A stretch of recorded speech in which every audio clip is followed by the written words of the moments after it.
Bienvenue dans le Lunch Ride, le podcast par la rédaction de Vojo. Dans ce podcast, on vous parle de VTT évidemment, on vous parle des sentiers dont on ne se lasse jamais, des personnalités passionnées et passionnantes qu'on rencontre, et on vous parle de nos machines aussi parfois. Pour ce nouvel épisode du Lunch Ride, je vous propose qu'on parle de gravel. Au sein de la rédaction de Vojo, c'est une pratique qui s'est petit à petit installée dans nos habitudes, et aujourd'hui, on est très content de vous en parler un peu plus. Vous nous connaissez, on a toujours eu envie de cultiver cette ouverture d'esprit et de découvrir les nouvelles disciplines off-road. Mais c'est vrai qu'avec le gravel, faut dire que ça explose un peu dans tous les sens et qu'on a un peu de mal à s'y retrouver, d'autant plus que chaque marque veut donner sa définition. Alors pour discuter de tout ça, j'ai posé mes micros, pas très loin de la rédaction, chez Machi, une marque de vêtements de vélo de route et de gravel. La marque a été fondée par Flore Gindre et Geoffrey Baudouin en 2016. C'est Geoffrey qui s'installe au micro et qui nous dit que dans son garage on retrouve un vélo de route, un gravel et un VTT. Alors je me dis que c'est peut-être la bonne personne pour discuter de ce que c'est que le gravel aujourd'hui. Vous l'entendrez dans la dernière partie du podcast, Geoffrey nous parle également des trips gravel qu'il a organisés avec les biathlètes Martin Fourcade, Antonin Guigona et Emilia Vaclin. Ils ont été depuis rejoints par Kylian Bron. J'ai pas envie de vous spoiler l'épisode, mais le gravel à la fin, c'est juste du vélo. Alors bonne écoute, j'espère que ça vous plaira. Salut Geoffrey, on est chez toi, on est au Machi Clubhouse, c'est comme ça que ça s'appelle ? C'est ça. On n'est pas très loin de la rédaction de Vojo, on est à Annecy, il pleut dehors. Peut-être que quand on enregistre, il y a des gens qui vont rentrer ici. Qu'est-ce que c'est que cet endroit ? Bonjour Paul, merci déjà. Ici, donc, c'est notre QG. On a créé la marque en 2016 et on avait toujours eu dans le coin de la tête d'ouvrir un lieu physique qui nous corresponde parce qu'on a habité à Londres et c'est vrai que la culture cycliste à Londres est quand même assez particulière et vachement tournée autour du social coffee. Et donc voilà, on avait un peu à cœur d'ouvrir un lieu, donc on l'a fait en juin 2022, qui réunit donc aussi bien la marque. L'objectif c'est que les gens puissent tester, essayer les produits, parce que c'est vrai que c'est toujours un peu compliqué de savoir quelle est ma taille, quelle est la différence de prix entre une veste et une autre, les détails techniques, et de pouvoir sentir et toucher ça. Et je t'arrête juste ici parce qu'en fait on n'est pas aussi loin. Parce que là on est au Machi Clubhouse, mais qu'est-ce que c'est que Machi ? Qu'est-ce que c'est que Machi ? Machi, donc, c'est une marque de vêtements de vélo qu'on a créée en 2016 avec Flore, avec un peu 3 piliers. Le premier, c'est que comme on était un couple, on a souhaité faire autant de produits pour les femmes que pour les hommes. La deuxième des choses, c'est que nous, on travaillait dans le milieu de l'outdoor et qu'on était assez sensible justement à cette démarche aussi éco-responsable, qui n'était pour le coup en 2016 vraiment très peu présente dans le milieu du vélo. Et donc l'objectif, c'était aussi d'amener ça à travers des matières, à travers aussi des localisations de fabrication plus proches. Et la troisième des choses, c'était de ramener un côté plus simple et subtil au vélo. C'est vrai que quand on parle de... Alors aujourd'hui, on va plus parler de gravel, mais c'est vrai que quand on parle de vélo de route, globalement, on imagine un petit peu les tenues de club, les casques rouges, les maillots jaunes et le cuissard bleu. Moi, le premier, j'ai couru avec des cuissards Super U, etc. Et donc voilà, l'objectif, c'était aussi de ramener un petit peu de simplicité, d'élégance au milieu du vélo. Donc c'était les 3 piliers. Aujourd'hui, c'est vrai que ça paraît un peu plus... standard et logique, parce que c'est vrai que le monde du vélo a énormément changé. En 2016, c'était un peu plus un pari. Donc du coup, l'avantage, c'est qu'aujourd'hui, c'est en train de bien prendre. Et puis après, on essaie d'aller beaucoup plus loin encore par rapport à toute notre démarche éco-responsable. Mais ça, on en reparlera peut-être un peu. Ouais, on va en reparler. En fait, je suis assez content de commencer ce podcast avec tout ça, parce que jusqu'à présent, dans le Lunch Ride, on a été très VTT. Et puis, c'est pas vraiment une surprise pour les gens qui nous suivent.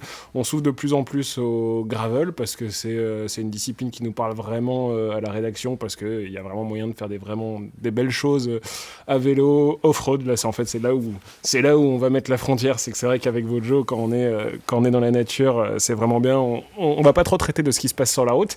Et ce qui est bien en fait avec Machi, c'est que vous êtes un petit peu sur les deux. Et moi, mon objectif, c'est essayer de comprendre, est-ce qu'il y a une place, est-ce que ça sert à quelque chose, des produits gravel, est-ce que ça existe vraiment, quelles sont un peu les spécificités de cette discipline, parce qu'il y a tout le monde qui essaie en train de créer sa propre définition. T'as des marques qui créent des produits de gravel vraiment spécifiques, il y a la discipline qui explose dans tous les sens. Vous êtes spécialiste des produits, ou du textile plus route, et en même temps vous mettez un pied dans ce gravel là-dedans, et voilà, donc c'est cool déjà de savoir qu'il y a des nouvelles marques qui se lancent et qui ont ça en tête.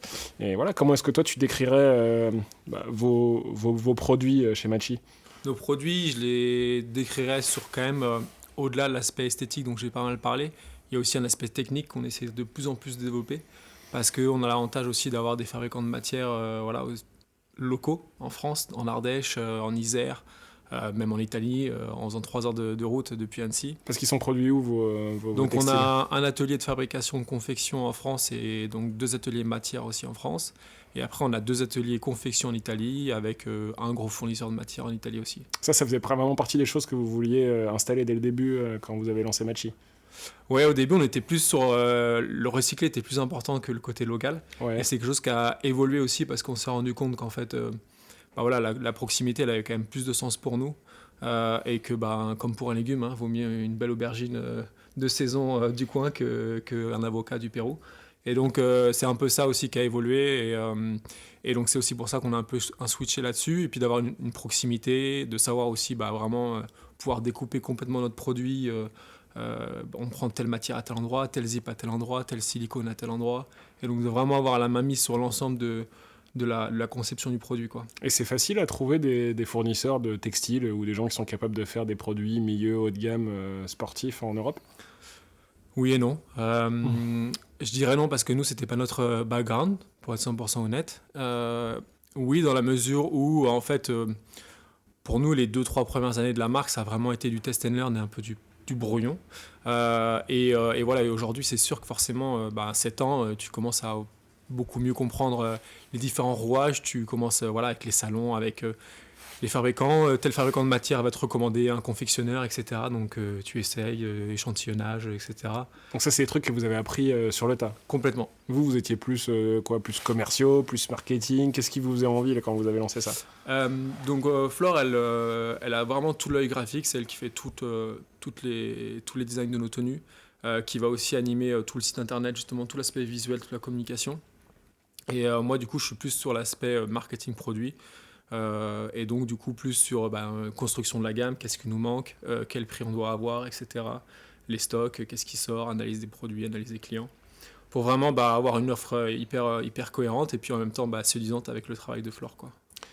Et si on revient sur les produits gravel, c'est quoi, d'après toi, les caractéristiques d'une bonne tenue de vélo de gravel, si tant est que ça existe? Et c'est bien ça la question. Je suis pas sûr que ça existe en tout cas. Et en tout cas, ça existe peut-être, mais ça existe différemment suivant les personnes. Et c'est aussi ça qui est intéressant et en même temps dur dans le gravel.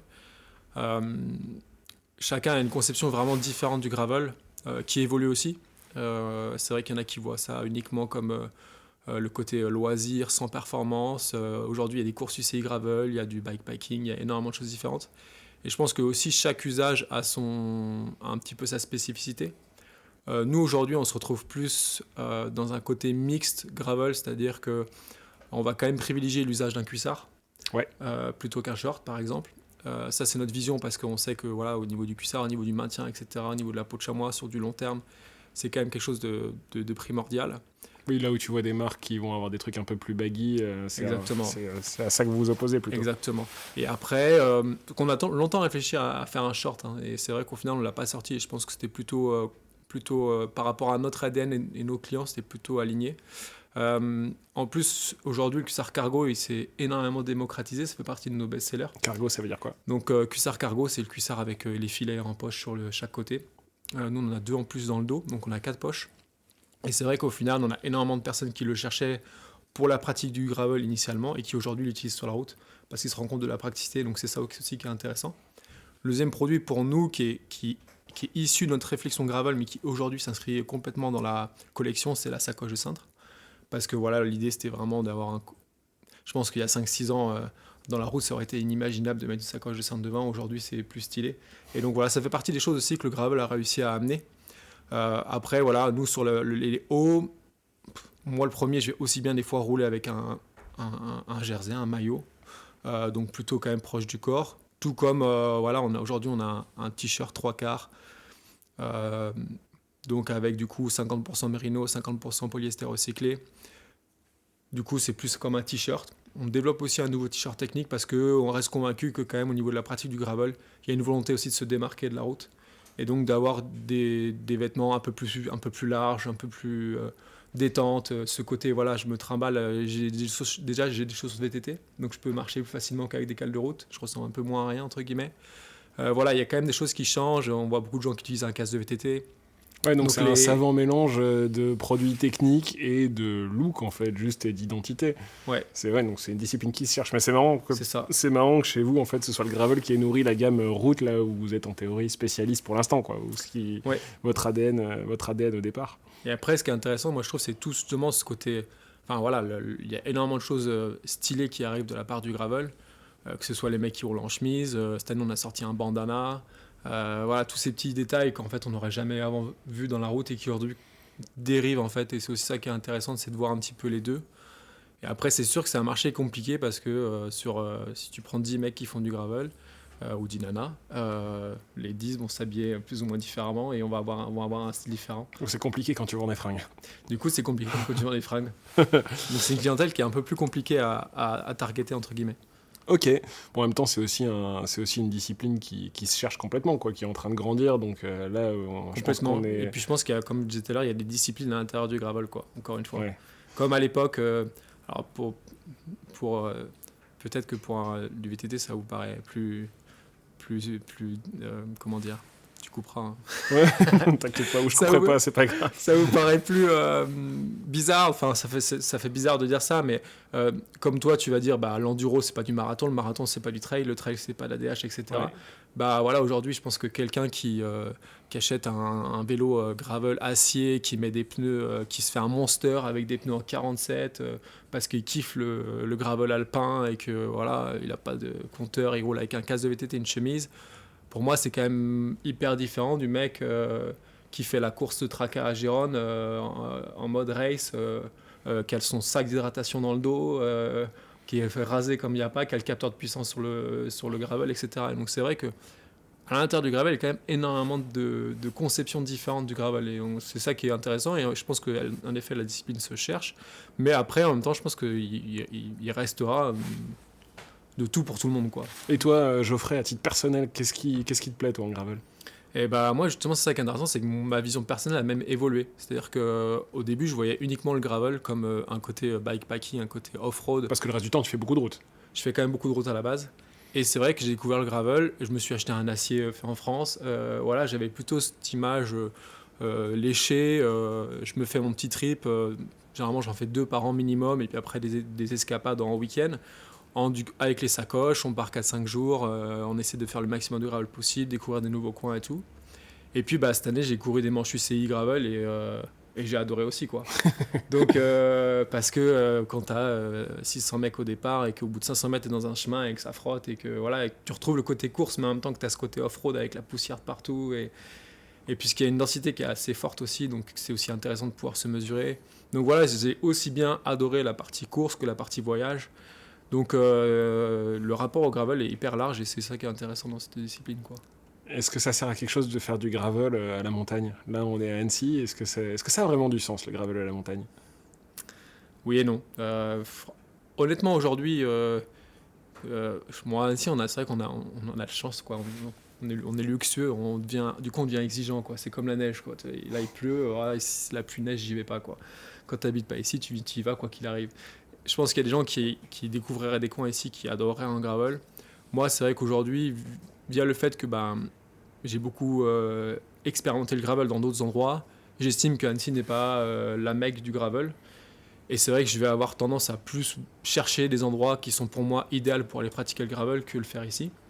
En plus, j'ai un VTT, donc je t'avoue, je préfère sortir mon VTT la majorité du temps que de faire du gravel.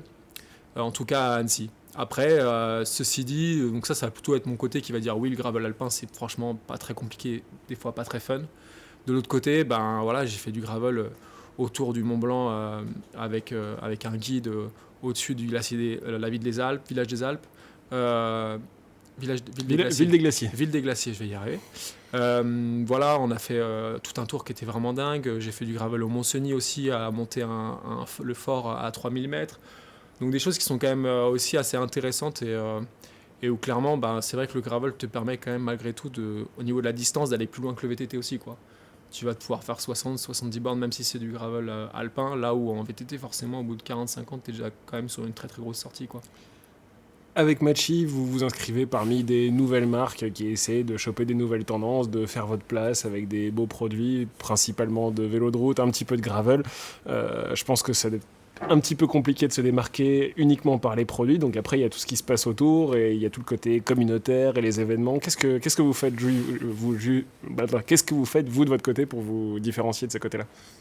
Ouais, c'est vrai que Machi, on a plusieurs visages. On a parlé du clubhouse tout à l'heure, mais il y a aussi tout l'aspect communautaire où en fait pour nous c'est vrai que c'est hyper important de réussir à créer du lien et de montrer qu'on n'est pas juste une marque en ligne, mais que voilà, on est là aussi pour faire animer, pour proposer des choses, pour faire bouger les lignes au niveau du vélo, et pas uniquement au niveau du design, mais aussi dans la façon de percevoir le vélo. Donc c'est vrai que ce soit par nos différents événements, moi la façon de raconter les trips gravel, Héros de la Pouya qui est une course où on fait des départs à 4 avec les 2 premiers qualifiés sur 500 mètres avec un passage à 20%, que ce soit notre ultra-distance les géants. C'est vrai qu'on essaye au maximum d'avoir pas mal d'événements comme ça pour amener des choses différentes. Et après, la communauté, en gros, on a créé en 2017-2018, on a créé une association qui s'appelle La Brigade. Le but, c'était encore une fois se différencier du classique Machi Cycling Club, et donc d'avoir vraiment un aspect communautaire important. Et à travers lequel on propose des choses, donc que ce soit des rails 100% féminins, des rails gravel, donc des rails à thème parfois. Et puis surtout, l'objectif c'est de aider de proposer des nouvelles maps, de que les gens puissent se rencontrer, puissent rencontrer des personnes qui ont leur niveau, de se développer aussi, parce qu'on essaie vraiment aussi d'avoir des choses quand même, de faire les choses bien, quoi. On a des groupes de 10 personnes, pas plus. Donc voilà, donc on fait ça le mercredi soir, le samedi matin. Et ça, c'est vrai que ça nous a permis quand même sur Annecy d'obtenir une bonne notoriété parce que les rails sont réguliers, parce que on s'attend, parce que voilà, on est quand même dans le côté partage. Donc le samedi matin, c'est rendez-vous ici, on commence par un petit café. Le mercredi soir, on a la tireuse, on finit par une bière. Voilà, à côté de ça, avec cette association, on organise un stage par an. Flore, elle a fait la route des Grands Alpes cette année, elles étaient 8 nanas. On a été voir le Tour de France à la Forclaz, en taguant un peu la route et sortant un fumigène. Voilà, on essayait un petit peu d'amener des choses différentes et de renforcer justement ce lien entre les gens et pas juste être une marque en ligne, mais aussi d'avoir l'importance du physique et du lien avec les gens. Est-ce que tu peux me parler un petit peu des géants? Qu'est-ce que c'est? Donc les géants, c'est un ultra-distance qu'on a lancé cette année. Donc deuxième édition l'année prochaine, en 2024. Qu'est-ce qu'on appelle un ultra-distance? Parce qu'en partant du principe que tout le monde n'est pas familier avec ça sur le vélo de route, et peut-être qu'il y aura un pont à faire avec le gravel derrière. Ouais. Donc on a 3 formats. Nous, on a 300, 500 et 1000 km. Le 500 et le 1000 peuvent se faire en duo. C'est des traces en boucle. Donc on revient à Annecy. Et l'objectif, en fait, c'est qu'aujourd'hui, il y avait pas mal d'ultra, mais il n'y avait pas forcément un 100% Alpes. Et puis encore une fois, nous c'est vrai que le côté local annécien il est important. Donc on a créé la marque ici, on a créé la communauté ici, on a ouvert le clubhouse ici, et donc on voulait vraiment encore une fois continuer à faire en sorte que Annecy devienne une terre de vélo reconnue, et donc ça passe aussi par les événements. En plus des athlètes qui arrivent de plus en plus. Et donc du coup on a créé cette ultra distance avec vraiment l'objectif pour nous, étant donné que c'est pas notre métier d'être une boîte d'événementiel, que ce soit avant tout un élément de communication et de visibilité. Et donc c'est pour ça que là on sort un documentaire sur le format du 1000 km et on essaye vraiment encore une fois que les gens vivent une expérience sympa avec des maps qui sont quand même bien réfléchis pour vraiment faire en sorte d'avoir quelque chose de dur, mais aussi vraiment d'avoir les plus beaux cols des Alpes, quoi. L'ultra-distance, c'est quelque chose qui m'intrigue un petit peu parce qu'on le voit autant en vélo de route qu'en gravel. Pourquoi il y a un tel engouement autour de tout ça? Est-ce qu'il y a une mode? Pourquoi est-ce qu'il y a autant de gens qui s'intéressent à ça et à cette discipline extrême du vélo, on va dire? Je pense tout simplement que ce qui s'est passé dans le trail il y a 10 ans est en train de se passer aujourd'hui dans le vélo, en fait. Et donc, il y a 10 ans, pas personne, mais l'UTMB, ils étaient, je pense, 10 ou 15 fois moins. La densité internationale, elle n'existait pas. Il y a eu quand même...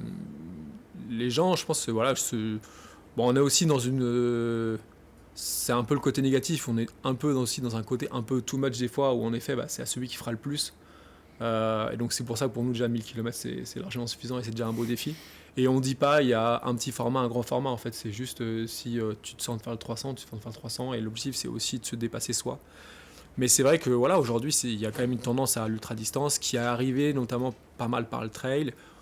Les gens ont délaissé le côté aussi, en tout cas, je parle pour la route, ont délaissé le côté FFC, le côté course du coin, parce que c'est compliqué à organiser, parce qu'il y en a moins, etc. Pendant, je pense, il y a 10 ans, ça s'est pas mal reporté sur les cyclosportives. Et aujourd'hui, je pense que les gens ont un peu marre des cyclosportives, et puis l'ultra-distance vient justement combler aujourd'hui cette recherche de défis que les gens, dont les gens ont besoin. Et puis parce que c'est hyper enrichissant, c'est vrai, quand t'en fais un, la confiance que tu prends à travers la réalisation d'un ultra-distance. Qu'est-ce qui te plaît là-dedans, toi? Bon, c'est toujours pareil, tu t'en fais un, tu te dis c'est une connerie, et puis en fait 2 jours après, tu es en train de regarder le calendrier pour voir le prochain, quoi. Et, moi, il y a un côté, j'ai adoré rouler la nuit, par exemple, passer une nuit sur le vélo, c'est quelque chose que j'avais jamais fait, ça j'ai adoré. Et puis il y a aussi le côté voyage, quoi. C'est que moi je regarde aussi l'ultra-distance en fonction des lieux. Donc là avec Flore on a fait une Poco Loco, donc qui est dans un esprit beaucoup plus ouvert parce que tu as 7 jours pour faire les 700 km. C'était de Pau à Bilbao, je sais que les Pyrénées c'était magnifique, j'avais envie d'aller là-bas et on a passé des journées qui étaient superbes. On a choisi pour le coup le soir de dormir, etc. Mais au moins on savait pas où est-ce qu'on allait arriver, et puis on s'est laissé guider. Donc il y a aussi ce côté voyage, je trouve, qui est hyper intéressant. Et avec le vélo, c'est sûr que tu peux te permettre de couvrir des distances et de voir des choses quand même qui sont assez cool. Donc voilà, c'est tout le côté découvert dans des coins que tu connais pas. J'en ai fait un aussi en Auvergne, j'avais jamais roulé en Auvergne. Donc c'est des choses que j'avais en tête, la Croix Saint-Robert, toutes ces choses-là. Donc voilà, c'est ce côté découvert que que j'apprécie. Après, il y a des gens qui sont beaucoup plus dans la performance, qui vont uniquement regarder le chrono. C'est aussi ça qui est intéressant. Il y en a qui vont calculer pour finir pile poil dans les temps. Il y en a qui vont le faire en duo. Je trouve ça intéressant aussi parce que ça te permet de partager énormément d'émotions. Et puis quand toi t'es pas bien, c'est l'autre qui te tire, et inversement. Est-ce que tout ça, c'est principalement sur la route, ou est-ce qu'on peut l'envisager en tout terrain, en gravel, tout simplement? Clairement, ouais, aujourd'hui, il y a quand même, je pense que les courses qui sont le plus reconnues, elles sont presque en gravel. Quand tu regardes une Badlands, quand tu regardes Desertus aussi, où il y a pas mal de passages gravel, la Silk Mountain Road Race, qui traverse quand même des coins où je pense que la moitié des gars sont en VTT. Pareil sur l'Atlas Mountain Race au Maroc. Donc c'est vrai que je pense que c'est encore plus niche, mais en tout cas c'est en train de se développer, et de plus en plus de courses. Tu as la French Divide en France quand même, et c'est des courses où pour le coup tu as 50% des participants qui sont en gravel et 50% en VTT. On se pose plus la question si on fait du vélo de route, du VTT ou du gravel, on fait du vélo, quoi. Ouais, c'est ça. Ouais. Est-ce qu'il pourrait y avoir une déclinaison des géants 100% gravel? C'est quelque chose qu'on réfléchit. Aujourd'hui, on a un petit peu tiraillé entre deux réflexions. La première, c'est de se dire, en effet, on a des belles traces, et donc ça pourrait être intéressant de l'amener, de profiter des gens pour proposer une version gravel. Et de l'autre côté, notre conception et notre vision du gravel fait qu'on a plus envie de la proposer dans un mode partage disponible, cette trace, que dans un mode compétition. Ouais. Voilà, donc c'est toujours en réflexion. La trace avance bien, mais est-ce qu'elle sera sous une égide compétition, ou est-ce qu'elle sera plutôt sur une égide partage, découverte? C'est encore à définir, quoi. Où est-ce que t'es allé rouler en gravel, et où est-ce que ça t'a vraiment plu? Je dirais que la mecque du gravel, c'est Gérone. Ça se confirme? Ouais, quand même. Alors, il y en a qui vont pas être d'accord, mais je trouve que c'est quand même... après, c'est aussi entretenu par tout ce qu'il y a autour. C'est par les événements, encore une fois, par les athlètes, par toute cette vibe autour de Girona. Par rapport aux plus belles pistes. Après, honnêtement, Millau, c'était dingue au niveau du plateau des Grandes Causses. Et puis cette année, je te fais une transition, on a été en Croatie quand même, et c'est vrai que pour le coup j'ai tracé énormément à l'aveugle, ce qui me ressemble pas trop, parce qu'il n'y avait pas grand chose pour trouver, et c'était une super découverte avec 50% de gravel dans la journée, et du beau gravel, quoi. C'est vrai que moi je suis pas fan quand ça tape trop.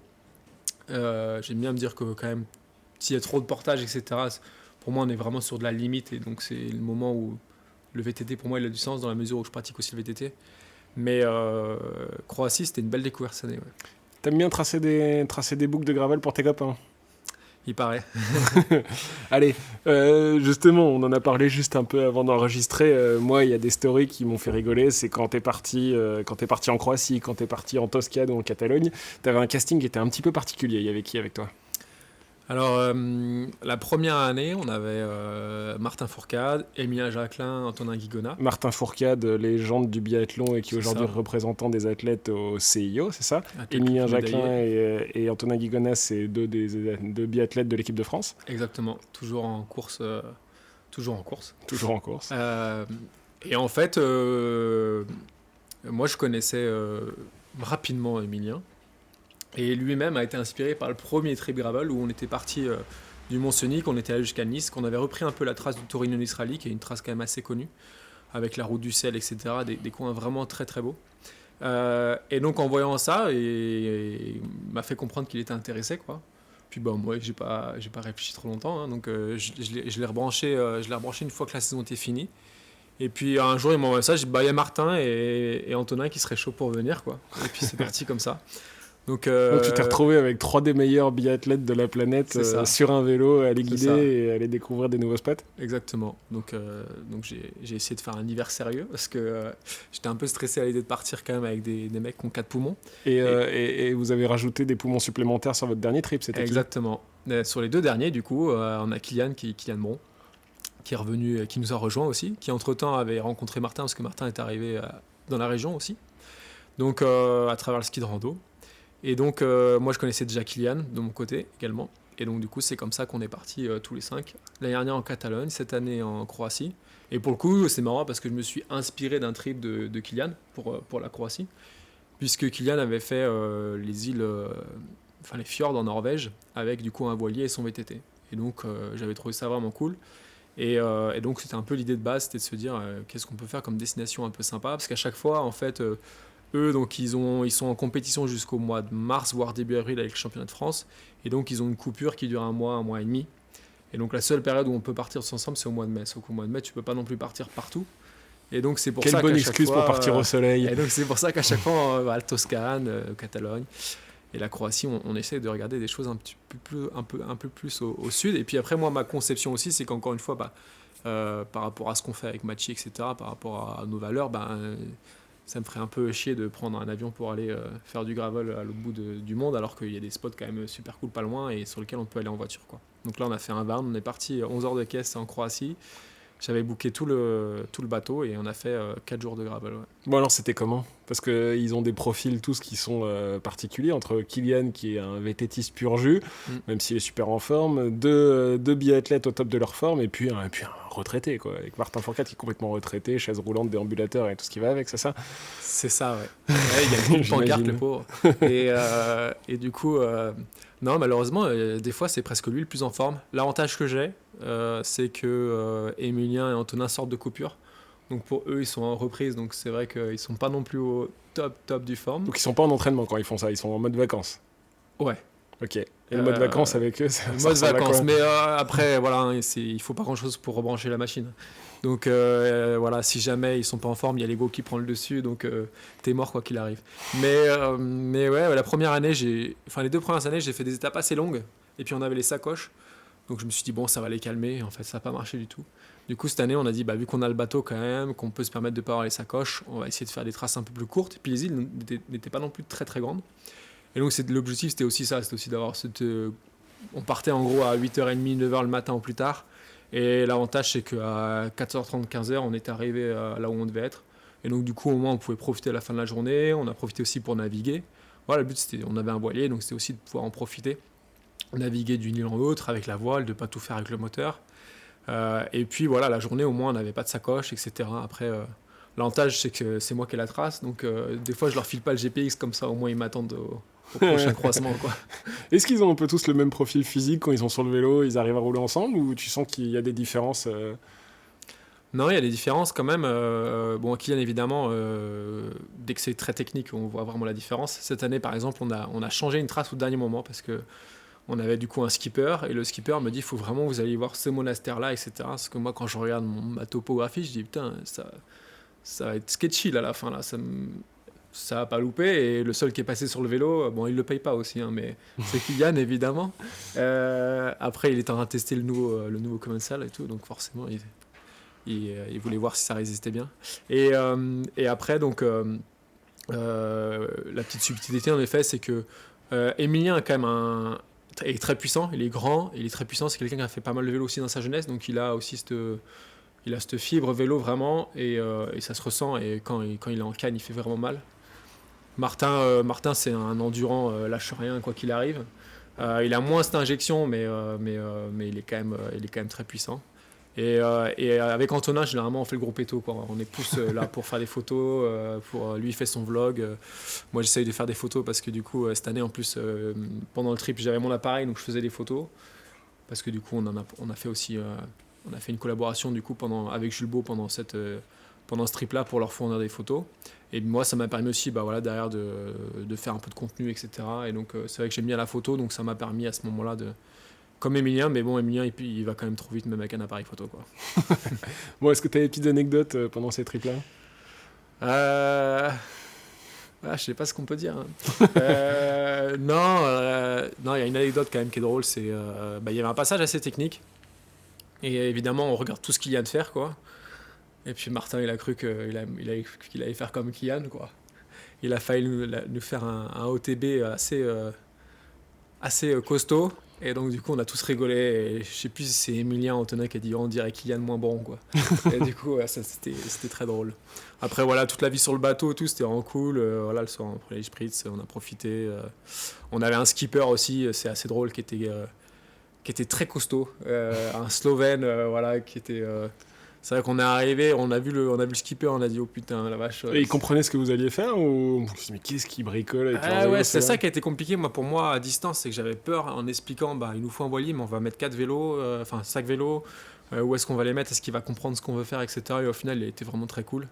Et en fait le truc c'est que je pense qu'il est pas habitué à avoir des jeunes qui sont détentes, quoi. C'est vrai que les gens qui louent des bateaux des fois je pense que ils sont un peu précieux et donc du coup avec nous c'était pas du tout le cas et donc à la fin il nous a même fait des petites spécialités locales, on a pêché ensemble, voilà, donc c'était vraiment un bon souvenir et une bonne J'imagine semaine, que ça doit être cool pour les biathlètes de se faire un gros bloc à faire complètement autre chose, pas parler de leur sport principal, ça va être plutôt bien.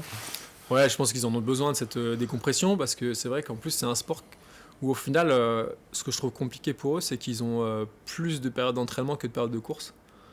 Et j'en parlais hier avec un cycliste professionnel et je trouve que ça c'est hyper dur mentalement de passer plus de temps à s'entraîner qu'à vraiment courir. Donc je pense que cette période-là, pour eux, elle est hyper importante. Et puis c'est vrai qu'après c'est du ski row, du tir, du ski row, du ski, enfin c'est quand même que ça, quoi. Donc le vélo au final c'est quand même un bon moyen de faire du foncier, il y en a beaucoup qui font du vélo. Après ils en refont pendant les stages, etc. Donc au final c'est quand même lié l'utile à l'agréable parce qu'ils font du foncier et eux voilà, ils découvrent des nouveaux coins, ils se font plaisir. C'est sûr que je pense qu'au début ils le prenaient un peu plus sérieusement, entre guillemets. Ils faisaient attention au kilométrage, etc. Là, maintenant, ils ont compris qu'en fait, à une semaine près, ça ne changerait pas la préparation et que le but, c'était aussi de se faire plaisir entre copains, quoi. Trop bien. Prochain trip planifié dans quelle direction? Alors ça a été on a eu 11 heures de voiture pour rentrer et on n'a pas réussi à se mettre d'accord. Donc, déjà, est-ce que vous repartez ensemble? Parce que s'il y en a qui n'ont pas envie de repartir, c'est que finalement ça s'est peut-être pas si bien passé. Non, ça se passe très bien. Généralement, on est plus dans le il y a un tel qui voudrait revenir, il y a un tel qui a vu les stories, qui a bien aimé. Donc, on est plutôt là-dedans que dans le on repartira pas. Mais en fait, on réfléchit à pourquoi pas faire quelque chose en étoile avec un point fixe et du coup, chaque journée faire un nouveau point.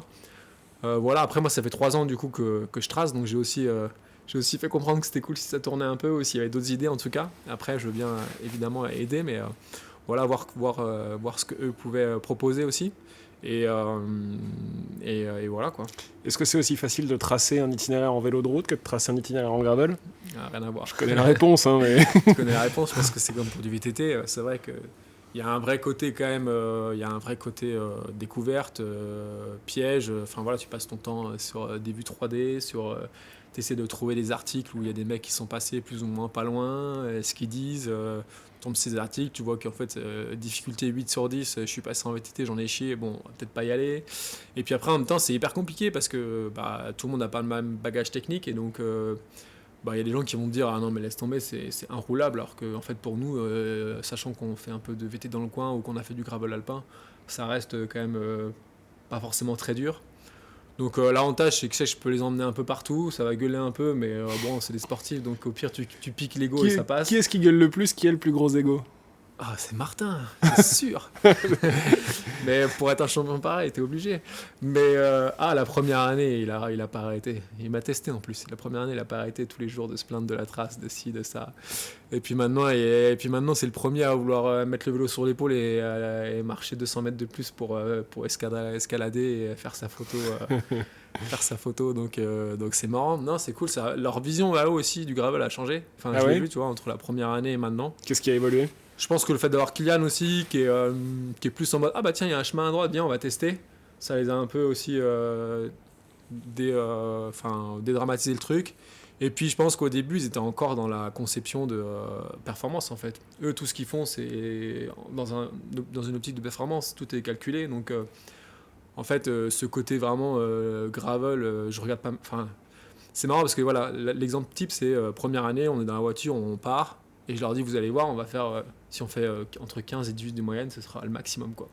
Ouais. Mais impossible, mais qu'est-ce que tu racontes Geoffrey, 18 de moyenne, j'ai jamais fait ça de ma vie, moi. Attends, tu sais qui je suis et tout, machin. Ok, on verra. Première journée, 17 de moyenne. Et ça les a secoués, quoi. Et du coup, on arrivait sur le plat, et Mien, il disait, la moyenne. Et là, il roulait à 45. Et au final, à la fin, on avait toujours quand même 17, 18 de moyenne, parce que voilà, c'est le gravel, que tu le veuilles ou non. Il y a un moment donné, il y a un truc qui va pas passer. Voilà, t'en chies un peu plus, c'est plus long, t'as les sacoches, etc. Et en même temps, du coup, je pense que pour eux, c'était un peu une frustration la première année, ou en tout cas, c'était dur pour leur ego. Et après, ils ont vite compris que, en fait, c'était cool et qu'en fait, on était plus là pour le kiff et découvrir un chemin, justement, et prendre le temps de peut-être se dire, là, ça peut être cool, tant pis pour la moyenne, on a perdu 1 km/h, mais en fait, on a trouvé un autre chemin qui était encore trop bien, avec un meilleur point de vue, etc. Et donc, c'est ça aussi je trouve, qui est intéressant et pour moi, qui est aussi gratifiant de voir que la vision, elle a changé et que les mecs, ils ont un peu... leur approche est différente, quoi, aujourd'hui. Trop bien. Ouais. Est-ce que tu roules toujours avec ton gravel français en acier ? Du coup, vu que j'ai fait des manches UCI, je suis passé sur un carbone cette année, quand même, avec des belles roues carbone, histoire d'avoir zéro excuse, quoi. Est-ce que tu as essayé différentes sortes de gravel ? Ouais, j'avais roulé aussi avec un Cannondale qui avait la fourche 3 mm devant, la lefty en 3 mm. Qui avait des routes 650 aussi. Et pour le coup, c'est vrai que... Alors, j'avais fait les Dolomites à l'époque, et pour le coup, pour les Dolomites, c'était quand même pas mal, parce que c'était assez engagé. Mais globalement, j'ai été assez vite content de repasser sur du 700. Je trouve quand même que pour moi, il y a un vrai intérêt à être en 700. À un moment donné, si tu roules en 29 pouces en VTT, c'est que... Pourquoi en gravel, on mettrait plus petit et donc ça, c'était le premier point. Et le deuxième point, c'est vrai que ça a amené quand même pas mal de lourdeur et un confort qui n'était pas non plus exceptionnel, les 3 mm. Aujourd'hui, je suis bien avec mon vélo. C'est vrai que des fois, sur du long, je sens que ça tape un peu et que j'aimerais quelque chose de peut-être d'un peu plus souple. Moi, j'ai gardé le cadre acier et puis je referai peut-être un montage un peu plus souple pour les balades, quoi. Trop bien, c'est le mot de la fin ? C'est le mot de la fin, peut-être. Ouais, merci à toi. Merci Geoffrey. Le Lunch Ride, c'est terminé pour aujourd'hui. Merci de nous avoir écoutés. Si ça vous a plu, n'hésitez pas à nous le dire, à noter ce podcast et à le partager. Vous pouvez retrouver tout le travail de la rédaction sur votejomag.com, au format papier sur Vojo Magazine et évidemment sur les réseaux sociaux. À bientôt pour de nouveaux Lunch Rides.